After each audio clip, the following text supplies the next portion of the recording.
Julian Assange is charged with 17 counts of alleged violation of the Espionage Act based on obtaining, receiving, possessing, and publishing national defense information.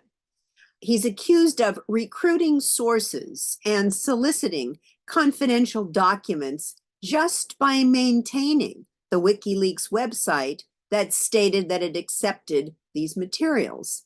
Assange is also charged with one count of conspiracy to commit computer intrusion with intent to facilitate whistleblower Chelsea Manning's acquisition and transmission of classified information related to the national defense of the United States. The basis for the indictment, Assange's lawyers told the two-judge panel of the High Court on February 20th, is WikiLeaks' exposure of criminality on the part of the US government on an unprecedented scale. Assange is charged for revealing war crimes committed by the United States in Iraq, Afghanistan, and Guantanamo Bay. The indictment has nothing to do with Hillary Clinton and the 2016 election, or with Swedish allegations of sexual misconduct, which have been dropped. WikiLeaks revealed the Iraq war logs, which were 400,000 field reports, including 15,000 unreported deaths of Iraqi civilians, as well as systematic rape, torture, and murder after US forces handed over detainees to a notorious Iraqi torture squad.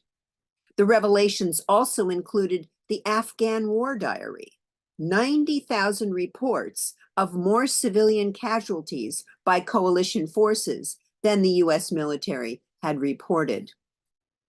In addition, WikiLeaks revealed the Guantanamo files, 779 secret reports with evidence that 150 innocent people had been held at Guantanamo Bay for years, and 800 men and boys had been tortured and abused in violation of the Geneva Conventions and the Convention Against Torture and other cruel, inhuman, or degrading treatment. WikiLeaks also revealed the notorious 2007 collateral murder video, in which a US Army Apache attack helicopter targeted and killed 11 unarmed civilians in Baghdad, including 2 Reuters journalists and a man who came to rescue the wounded. 2 children were injured, and that video contains evidence of war crimes prohibited by the Geneva Conventions. And WikiLeaks exposed Cablegate, which were 251,000 confidential US State Department cables that disclosed corruption, diplomatic scandals, and spy affairs on an international scale, according to the New York Times. They told the, quote, unvarnished story of how the government makes its biggest decisions, the decisions that cost the country most heavily in lives and money. These were the most important revelations of criminal US state behavior in history, Assange attorney Mark Summers argued to the High Court panel. Julian Assange is asking the UK High Court to review issues of treaty obligations, human rights violations, and political persecution. So let's look at some of these appellate issues that Julian Assange wants the High Court to review. First of all, Article 4, Sub 1 of the extradition treaty between the US and the UK does not allow extradition for political offenses. Espionage is the quintessential political offense, Assange attorney Edward Fitzgerald told the panel. The gravamen and defining legal characteristic of each of the charges is thus an alleged intention to obtain or disclose US state secrets in a manner that was damaging to the security of the US state, which makes them political offenses, Assange's lawyers wrote. The defense claims it was an abuse of process for the United States to pursue extradition of Assange for a political offense. The US argued that the UK Extradition Act does not contain an explicit exception for political offenses, but the defense said that the political offense exclusion is an age-old prohibition found in virtually every US extradition treaty. It's included in UK treaties with 156 out of 158 countries. Fitzgerald said you can't infer a deliberate intention to forbid extradition for political offenses just from the absence of explicit language in the Extradition Act. And since the exception for political offenses is not specifically included in the Extradition Act, UK District Judge Vanessa Baratzer didn't fully consider that issue in her ruling after Assange's extradition hearing. And I should say that Baratzer denied extradition, but not based on the political offense issue. Rather, it was based on the likelihood that Assange would commit suicide because of his frail mental health if he were extradited to the United States and held in really egregious isolated conditions. Article 4, sub 3 of the extradition treaty forbids extradition if the request is politically motivated and not made in good faith. Assange's lawyers wrote that this prosecution is motivated by matters other than the proper and usual pursuit of criminal justice.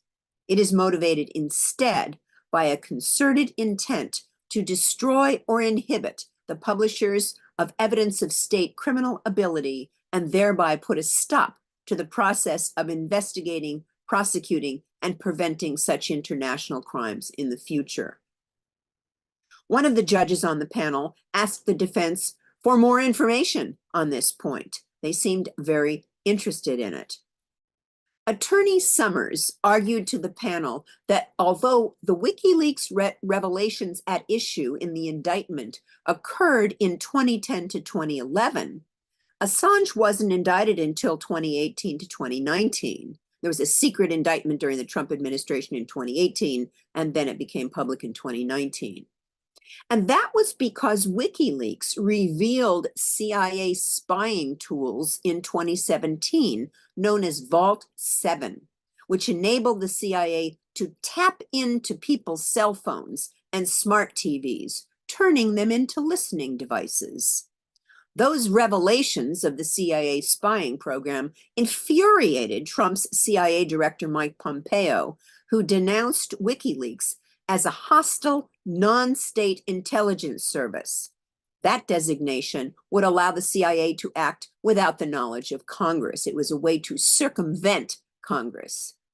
US officials drew up plans to kidnap and or kill Assange, as Kevin mentioned.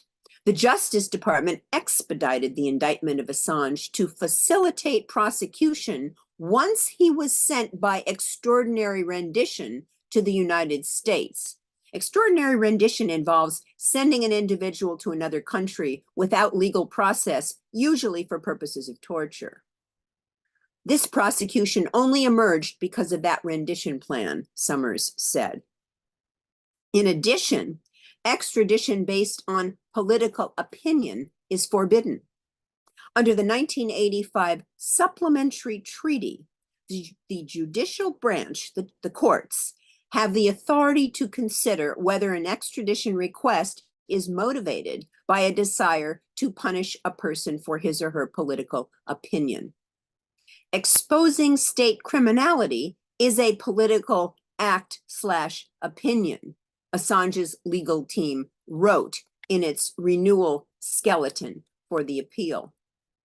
It is acknowledged by courts globally that prosecution for exposing and challenging state-level pervasive criminality amounts to persecution for reasons of political opinion, they wrote. Publicly calling out a state for human rights abuses can also constitute an act of political dissent, a political opinion.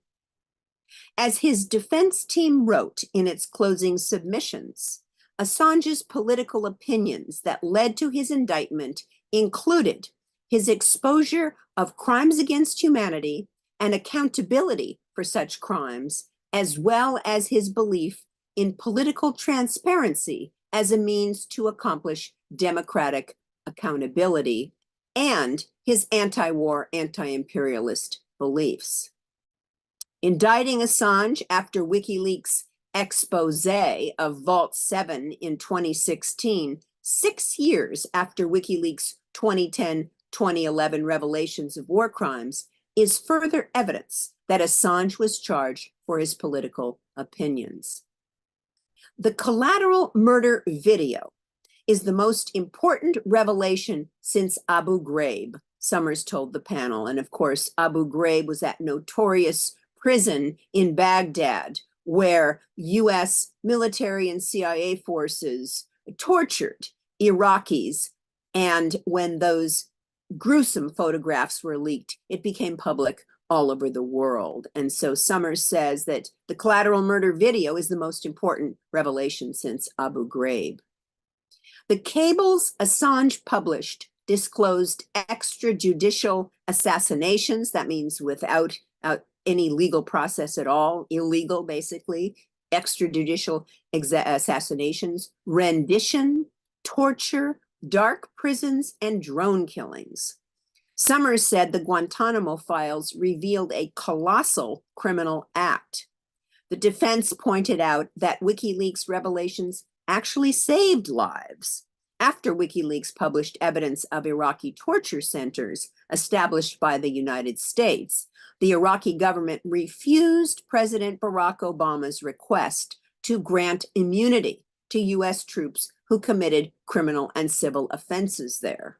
As a result, Obama had to withdraw US forces from Iraq. So Julian Assange and WikiLeaks actually did a major service by preventing more killing in Iraq. I'm going to stop there. We're going to have a Q&A period and other issues can come out, but thank you so much for your attention.